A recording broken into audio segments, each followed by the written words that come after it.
identity and access management space, there's a lot of buzz that has been happening since a long time about ditching passwords. What's your take on passwordless and decentralized identity becoming mainstream? I do think passwordless is reality. It's just been a really slow train coming at us. I think that the passwordless adoption is starting to happen because of the friction of passwords. I feel like anytime I have to enter a password on my phone, I do think that is that experience is driving a lot of it. And the second is the breaches, right? No company wants to be a headline because all of their users' data got breached. And passwords are among the least secure ways that gets accessed. And so by eliminating the password, you are taking that mode of, all the passwords are, I assume every password I have is on the dark web. Welcome to Discover Dialogues Podcast, powered by TechDogs. The world of business and technology is evolving at breakneck speed. AI breakthroughs, digital transformation, and game-changing innovations are reshaping industries every day. On this show, we dive into the trends, ideas, and strategies driving the future. We're sitting down with industry leaders, innovators, and disruptors to bring you fresh insights, bold perspectives, and real conversations that matter. So plug in, tune in, and let's discover what's next.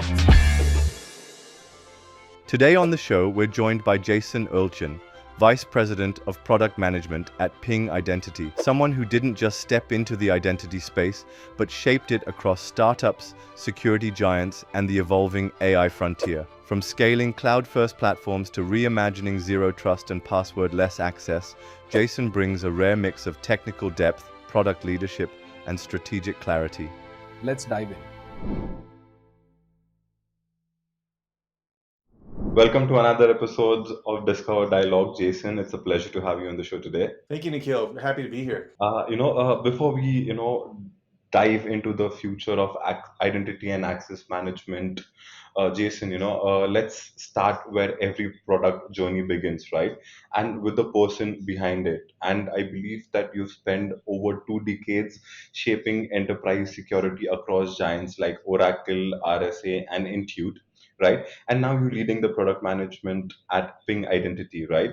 So I would like to rewind a bit in terms of I would like our audience to understand, about your career journey, right? How did it all start, and what brought you to Ping Identity? Yeah, thanks. I'm happy to talk a little bit about my journey.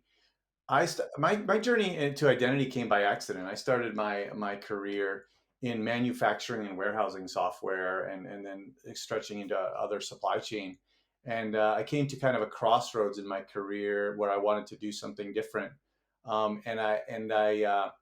had a job offer in ad tech, and a friend, while I was thinking about that job offer, a friend from a single sign-on startup came to me and said, "Hey, I'm leaving this startup. Do you want my job?" Um, and I went ahead and took that job, and that's how I got into identity security. And it was an interesting difference, like choice, career choice difference to go, is it ad tech or identity security? And I really just felt like identity more aligned with what I understood, which is the warehousing and supply chain for big corporations. And so it kind of was that IT buyer, et cetera, what got me into it. And then just start to peel back the layers of identity that's kept me in it for the last, 15 years or so, into identity. So it's been a really exciting journey. Great, and from your experience, right, it's a very diverse experience that you have from startups to large enterprises, right? How has your approach to product strategy evolved? Yeah, so it's a different animal when you're at a small startup, like where I started in identity. That startup got bought by a big company, by RSA. So that all of a sudden your world is very, very different. You are playing a very key part in a small part of what it is versus like kind of having to chase every deal in order to keep the company going, right? In a very small startup world. I think the approach to product management largely is the same, in that you are really just trying to dial in what you're doing to a specific customer need. I think at a larger company, you have a little bit more leeway to look at an entire market versus like, this is the customer who's promised to pay us, so let's go do the thing they need. So I do think there's a little bit of a difference there in how you have to sort of chase those problem spaces. So now we have seen, that the path that you've led, and what led you till here, right? Let's zoom in on the future a little bit, and specifically the evolution of identity and access management in a world being reshaped by AI. I believe the evolution is happening at a very rapid scale, right? Because AI has already transformed how we detect threats and streamline access management, right? But how, with generative AI in the mix, the stakes and opportunities have grown along with the opportunities that are there. So, how do you see generative AI truly shifting the identity and access management space? Yeah, generative AI and the large language models available today are changing identity in both like the threats that we face and also the opportunities and how we approach them. Um, so like you keep hearing more and more headlines about generative AI producing something that looks and sounds or and acts like an executive at your company asking you to transfer a bunch of money. Right? Those headlines are pretty prevalent and so we see that threat, and we also know that via AI, the threat of being able to find code problems in the code, vulnerabilities in the code, etc. That just threat gets bigger and bigger as everything gets faster, right? So when you think about something like an AI agent um, going and doing things on behalf of your humans, one of the and I'll give an example of that. So if I'm looking to book a vacation, I could have multiple AI agents go out and find me flights, find me hotels, find me activities that I might want to do, and all of these things are doing things on my behalf. But where identity comes in is, well, how do I know that these agents are acting in the way that I'm okay with? And at what point in that journey do I need to come and put a human in the loop to ask them, are you sure? You're right. So, for example, in the example I just gave, um, when I'm going for this vacation, I might want my agents to go or my agent to go and show me the hotel it thinks I'm going to like the best, the flights it thinks is going to work, and the activities. But I wanted to ask me and say, before you buy that, like let me be in the loop and say okay, and then you can go on and book it and do all the other things. So when you think about those kinds of tasks being automated, these AI agents are acting on behalf of a human. I need to know that that human is okay with it. And the other thing that comes with that is scale, because a one human could have hundreds of agents doing things, whether it's personal, like my example, or in my job, these agents. So there's a tremendous landscape there that, as identity professionals, we are looking to make sure that we can secure and in our platforms, and we have to do this rethinking everything we're doing with this lens of both scale and these agents acting in both good and bad ways on behalf of humans. Definitely, you spoke about both the points, right? Like the good and bad of the AI agents, and they are capable of making decisions on the user basis, on the users, right? Now, because what happens with that is, the next question I would like to ask you is, so how do you balance AI's decision making speed with maintaining transparency and trust for users and regulators both? Yeah, it's really hard, especially regulators, because it's going to be different, in every country, and there's very little regulation today on AI. But what you need to do is make sure that you are providing that security at the API level, because that's how these agents are going to primarily work, both at the AI level or at the front end. They can work at the front end, but mostly they're going to transition to the API level, and that security has to be at that level to make sure, because that's the only way to do it at scale. That's the only way that you can make sure that every action they do is allowed, and that agent has the permissions and is not impersonating an agent with permissions, all of those things. That scale is really, really an interesting challenge for us in the next, in the coming years and months. And can you please share an example of how Ping Identity is using AI, or already leveraging AI in the identity and access management space? Yeah, for sure. We have products that we've been using AI for quite some time.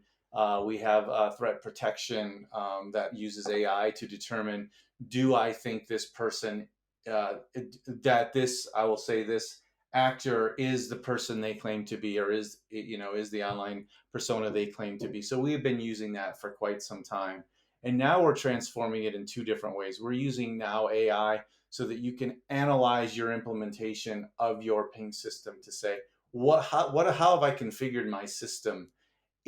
What are the things I should be doing that are best practices? How can I improve it? And then automating through it, using AI to automate the improvement of my system, putting better security controls in place in my system. So that's sort of an administration function.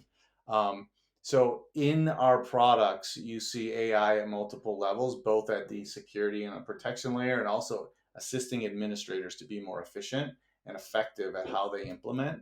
And of course, we're using it in the back end of Ping as well. So like my job is, I'm leveraging AI, and my teams are all leveraging AI to help us be more efficient in what we do. Our engineering teams as well, like all of that. We're leveraging AI throughout the company. And so I would like to steer off the topic a little bit, in terms of, because like everybody's speaking about integrating AI into their work processes, right? And so there's a lot of debate happening in terms of, will AI take my job, or and all of that, right?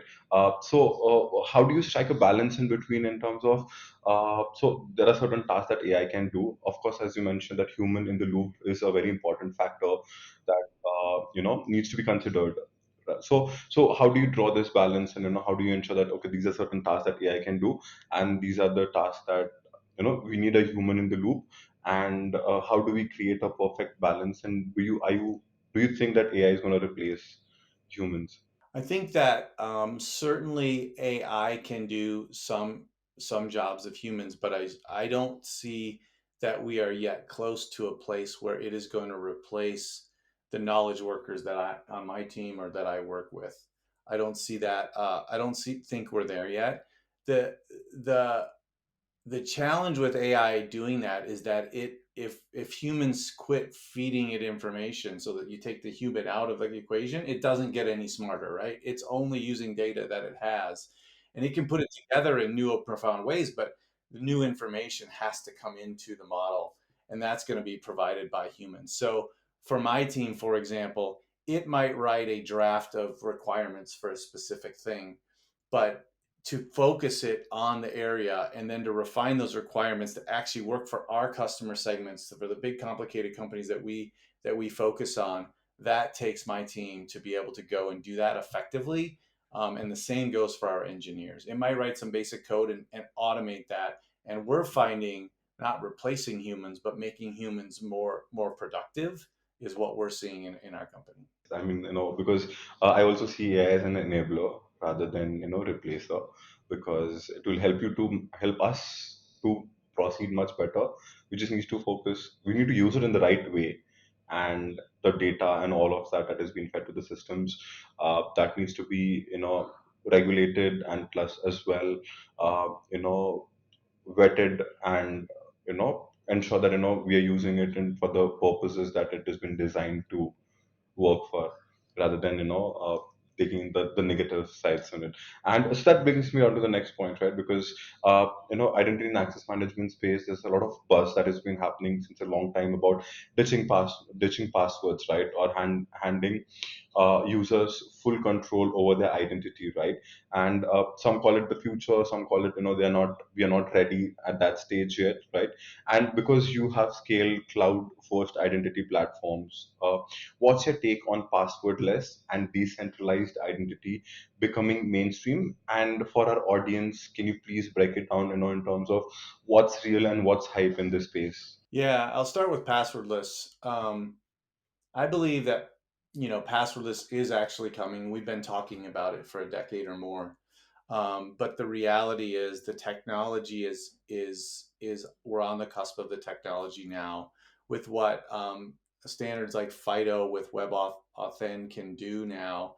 I am now signing up for accounts and never creating a password for me as a consumer, and so that reality didn't exist 5 years ago, and so we're going to see that become more and more mainstream. And so while passwordless, like I said, has been talked about for a decade, it's sort of coming at us like a slow train. It's going to get here eventually. It's just taking a lot longer than I think any of us really thought. And I think the next evolution of that is to, right now, the way that a passwordless with WebAuthn works, you're really tied to the phone, and so you can unlock the phone with your Face ID, but of course that's backed by a 6-digit PIN, and so it's really that 6-digit PIN which is essentially a password, right?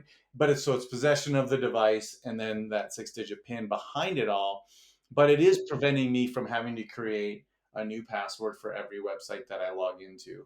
Where the evolution, the next, where we're seeing evolution is in the biometric that's not tied to the device. So it is actually me at the time of transaction, not backed by a 6-digit PIN, but actually using better biometrics than the devices offer natively. And we'll see some advances there. And I think in workforce it's similar. Workforce in workforce, so us logging into our corporate systems, that always trails the consumer side, and so we will see it there as well. And things are getting closer and closer and better at first password reduction and then password elimination. So like for me, I have a password for ping identity, but I don't typically enter it, right? I don't have to enter it on a regular basis. It is sort of hidden in the background, and I don't even know it. I do think passwordless is reality. It's just been a really slow train coming at us. The technology is there in many cases and on the cusp in other cases to really support it. I really like the quote, the relation of this as a slow train that is coming at us. But I would really like to know more in terms of, so what has been the biggest adoption drivers for passwordless among enterprises so far, and why is it a slow train? Yeah, I think that the passwordless adoption is starting to happen because of the friction of passwords. I feel like anytime I have to enter a password on my phone, there's an experience fail. So I really think that companies have seen that pain. And then whether you're using a password vault and you're having to go through that, like there's a little bit of a dance there you have to do, or whether you're not and you're just reusing your same password or have the 5 that you remember. Like I do think that is that experience is driving a lot of it. And the second is the breaches, right? No company wants to be a headline because all of their users' data got breached, and passwords are among the least secure ways that gets accessed. And so by eliminating the password, you are taking that mode of, all the passwords are, I assume every password I have is on the dark web. And knowing that and living with that, then you're starting by saying, well, if you're not going to offer me a password experience, at least I'm going to use multi-factor authentication. And then how can I just not have that password matter anymore that's on the dark web? So the user experience along with just the risk, I think, are the two things that are driving passwordless to finally get into the mainstream. And as you said, all of us probably our passwords are there on the dark web already, and we are at the cusp of these cyber criminals to leverage it in the right way. And more serious concerns come when when we are trying to secure the critical infrastructures, right, of any organization. And if such passwords are there on the dark web, and the bad actors get access to it, right, what do you think is the best possible way to secure these critical infrastructures? And even if and how can enterprises ensure that these critical infrastructures are always protected without being? Yeah, so that's a great question, because when you think about, like, if you assume every password's on the dark web, then like all of a sudden that doesn't matter. Like that's just not a security level anymore, right? So for critical infrastructure, there is privilege access, which essentially creates a one-time password.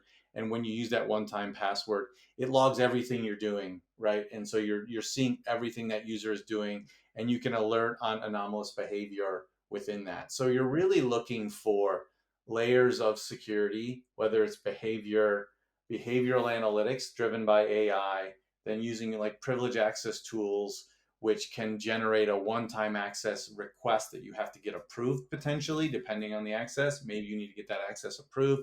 And then the detailed logging of everything you do and triggers when you're doing something that you shouldn't be in that session.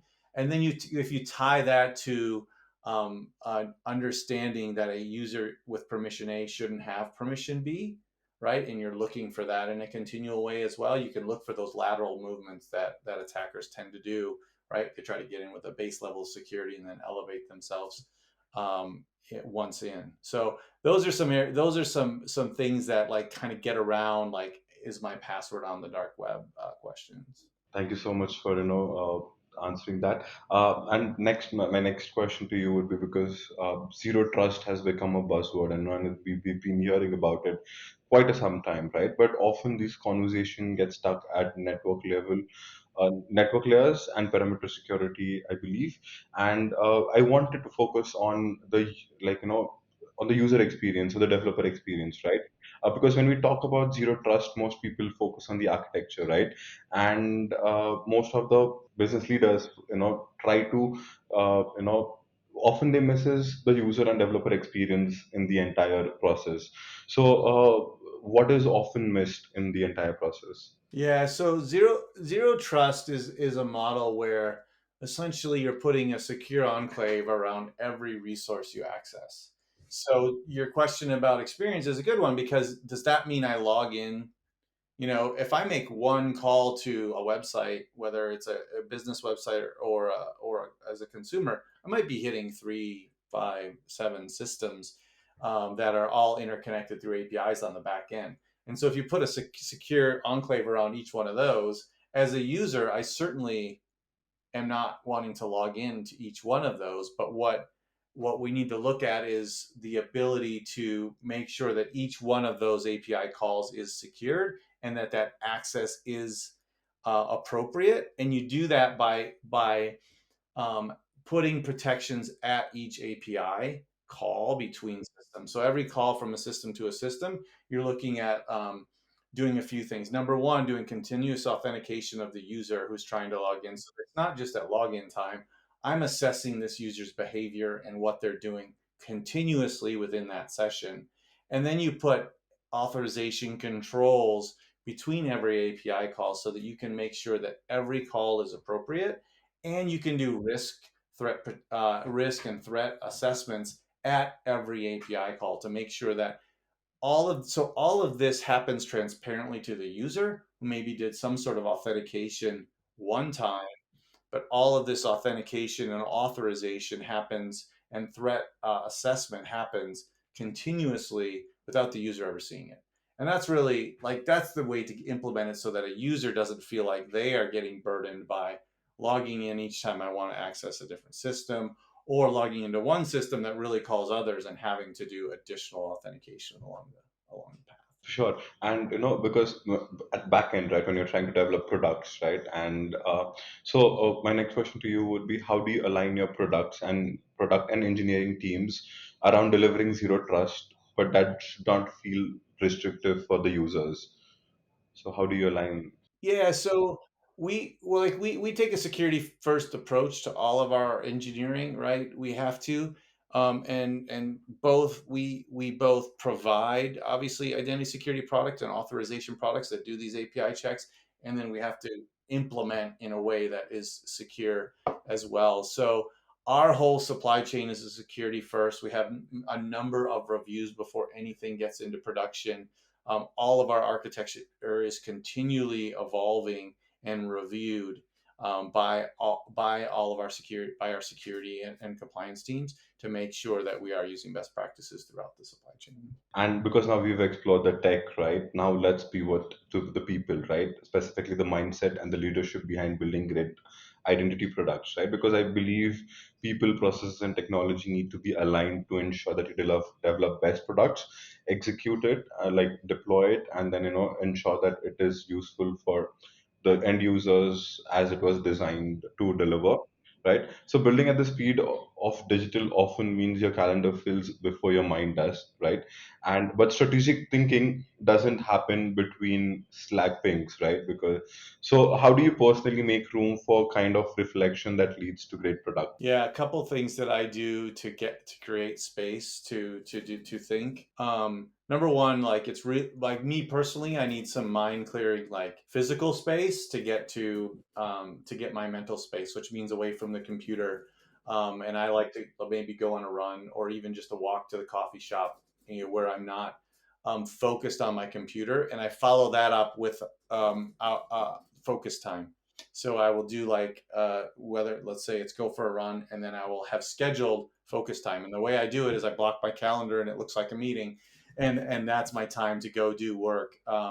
So I try to pair those things because I think best if I clear my mind with something, not staring at whatever the problem of the day is, and follow that up by my focus time. So I kind of have two parts to how I approach it. I know it doesn't work for everyone, and I will say that I'm not always successful because, like you said, as soon as we start our days, we all get hit by 100 things that we didn't know were going to come in today, and so finding that time throughout the week is really critical. And I would say I wish I was better at it than I am, because that is the really important thinking that needs to be done in my job and even the jobs of anyone on my team. And as you rightly said, right, like it might work for you, but it not might work for someone else, right?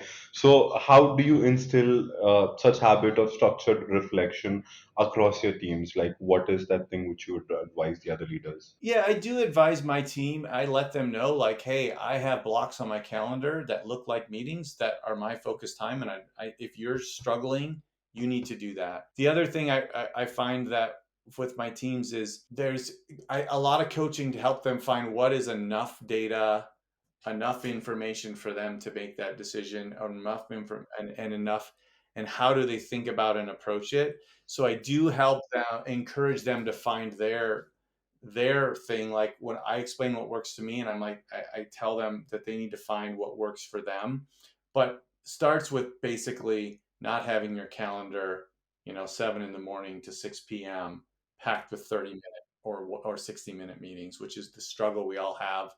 And I encourage them that your time is more important than some of those meetings. So find the ones that you don't need to be part of, that somebody else can handle, and then and prioritize that time. Definitely, I like the fact of like your me time is very important. You need to find your time, despite of all the chaos that is happening around, to reflect, introspect, and ensure that you're growing. Whatever the tasks are assigned to you, they also deliver more than what is expected. So that me time is really important. And I also try to find out that space where I sit by myself and think about, okay, this is how I need to minimize the chaos and get the work sorted in that Yeah, direction.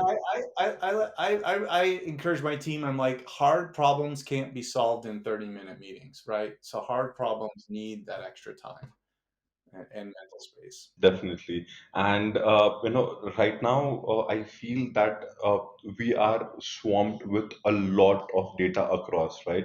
Data is being produced at a very rapid scale, right? And in roles like yours, in product leadership, there's an instinct that needs to be sharpened beyond analytics, right?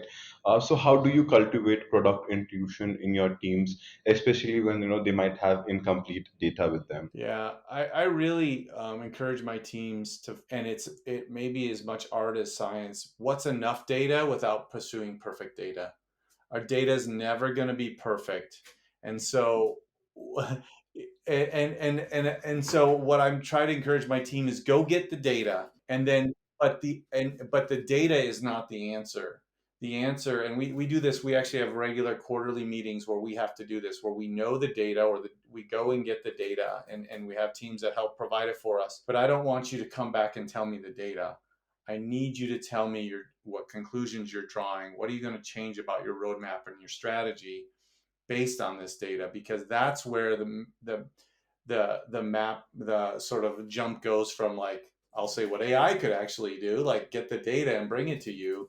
But what is the decision you're going to make, and how are you going to change your strategy based on this data? Are you being successful? What's working, what's not, and how are you going to change your roadmap and your strategy to do it? That's where I'm continually coaching my team. I see them. I see I see product managers. They continue to get better at it, but they continue to need, all of us, myself included, need to be challenged on that, on being able to make that leap of faith that you trust your experience married with that data to then decide what to do next. I like the point where you said, data can never be complete because at today's age, at the given point, data is being produced there every second that we speak, and every time the data is going to be incomplete. It's not perfect. It can be unstructured.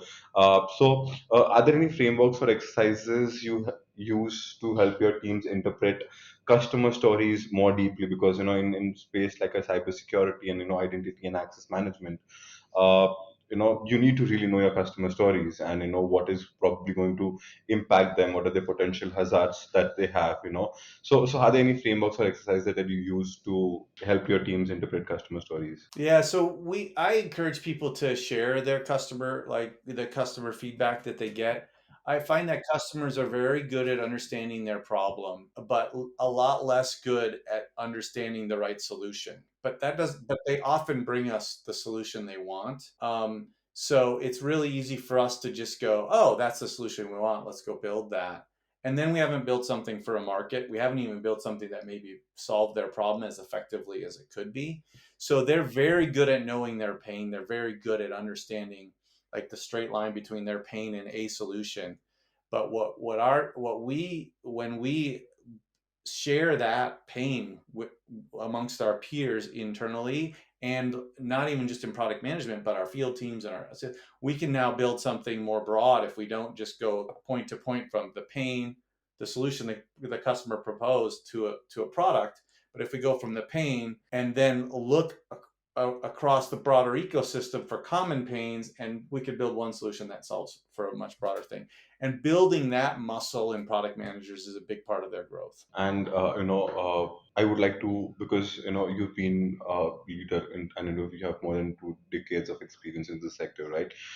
And when we step into the management roles, right, and leadership roles, there is a lot of unlearning that you have to do to make you successful leader as an individual contributor to the entire process.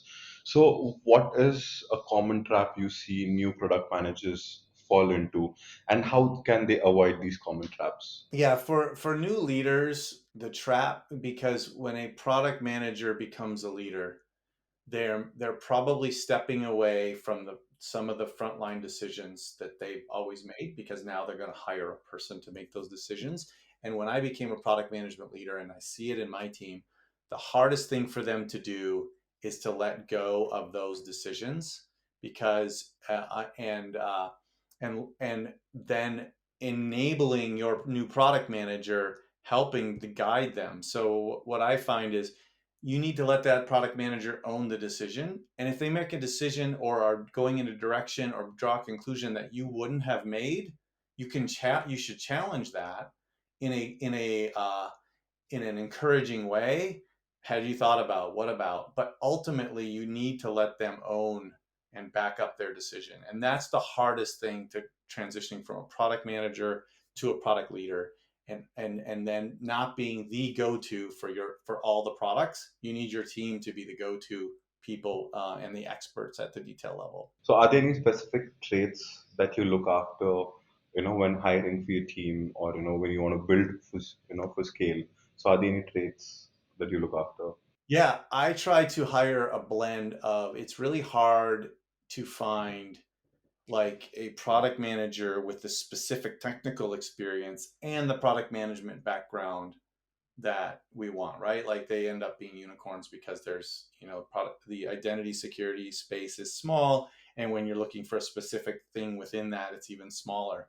So I specifically hire a blend of people that know identity really well and people that know product management really well. And then that cross pollinates both the expertise in the industry as well as the product management skill sets. So I am continually trying to mesh that across my organization. And like there's a lot of talk that goes around, there's a lot of skill gap in the cybersecurity space, right? And it is evolving. Like the cyber criminals are evolving at a very rapid scale, and with the age of AI, it's going to be even more intensified as the technology evolves, right? So are there any strategies that you would give out for like to minimize the skill gap? Yeah, I think that kind of what I said is like like as I mentioned, like I don't have to have somebody who came from identity security. If they came from adjacent security, that's great. But you like what you mentioned, which is true, is the whole security space is too small, right? There's a skill gap. But like when I think about my journey, you can look for adjacencies. Like, well, I was originally in warehouse management and supply chain software, had nothing to do with security, but what did I have in common? The buyer was the similar buyer. I knew how to work with IT organizations in large companies. So can I take that and a strong product management background and embed that into a company at like Ping Identity, where I believe we have more identity experts than anyone else, and help build that? So those are the kinds of things I'm looking for, is those other skills outside of the industry, but maybe strong product management skills in adjacencies that can kind of align to what we're trying to do. Because the goal would be to make that skills gap smaller, right? For us at Ping Identity, we want to continue to build our identities, and our security technologists, the number of those that are available. All right, Jason, we have talked about product, we've talked about leadership, and we've also explored the future of identity, right?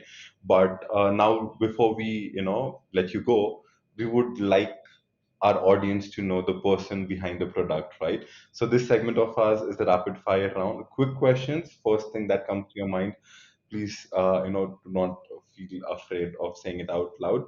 This is kind of fun. So whenever you're ready, let's go.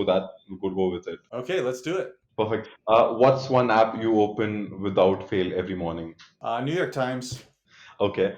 First tech gadget you truly geeked out over. Boy, this might age myself, but the Palm Pilot, the original Palm Pilot PDA. Yeah. What's harder, setting the vision or saying no to ideas? Saying no. One thing people would be surprised to learn about you. I visit at least 3 United States national parks every year with the mission of getting to all of them in the next 10 years or so. That's a really nice vision that you have. You got one superpower power to use at work. What would it be? Kind of back to the last question, saying no gracefully. That's really nice. Last show you binge watched. Yellowstone. Introvert with strong opinions or extrovert who listens first? I'll take the introvert with strong opinions, yeah. So are you an early riser or a night thinker? Early riser. I do my best thinking in the morning. Thank you so much, Jason, for joining us today. It was a pleasure to have you on the show today. Any parting words that you have for audiences? Hey, thanks for having me. I had a good time, and I think that I would encourage anybody who's thinking about going into security, come help us out. As Nikhil mentioned, the skills gap is big, and we're excited to bring new people into it. Perfect. Thank you so much for your time, Jason. Thank you, Nikhil. Thanks for tuning in. If you enjoyed this episode, subscribe on YouTube, Instagram, or your favorite podcast app. Catch past episodes and more at techdogs.com. See you next time.